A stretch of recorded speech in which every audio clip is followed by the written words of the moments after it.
మార్గదర్శి సంస్థలో ప్రతి నెలా చిట్స్ వేసిన చందాదారులకు మెచ్యూరిటీ పూర్తయిన తర్వాత డబ్బులు ఇవ్వడం లేదా రసీదులు రాసి మాత్రమే ఇస్తున్నారా?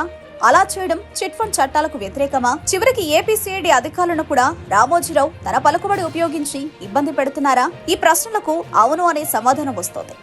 ఏపీలో ఎన్నికల వాతావరణం వేడెక్కిన నేపథ్యంలో అక్కడ రెండు బలమైన మీడియా సంస్థలుగా ఉన్న ఈనాడు, ఆంధ్రజ్యోతి పోటాపోటీగా జగన్పై వ్యతిరేక వార్తా కథనాలు ప్రచురిస్తున్నాయి.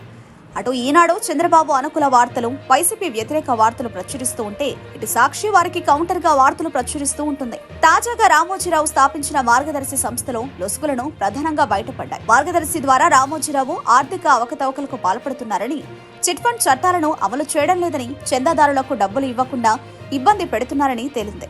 పైగా ఇటీవల మార్గదర్శిపై ఏపీ ప్రభుత్వం దాడులు చేసిన నేపథ్యంలో కొంతమంది బాధితులు సిఐడి అధికారులను ఆశ్రయించారని, వారిని రామోజీరావు మనుషులు భయపడుతున్నారని తెలియవచ్చింది.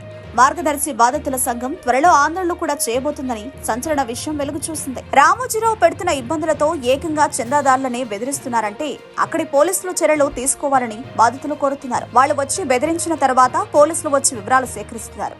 ఇప్పటికే సిఐడి ఈ కేసును విచారిస్తున్న నేపథ్యంలో బాధితులకు రక్షణ కల్పించాల్సిన బాధ్యత ఆ విభాగానికి ఉంటుంది. చందా కట్టిన వారికి డబ్బులు ఇవ్వకుండా వేధిస్తున్న రామోజీ ఏకంగా వారినే అంత చూస్తారని బెదిరించడంపై చర్యలు తీసుకోవాలని బాధితులంతా పోలీసులను కోరుతున్నారు.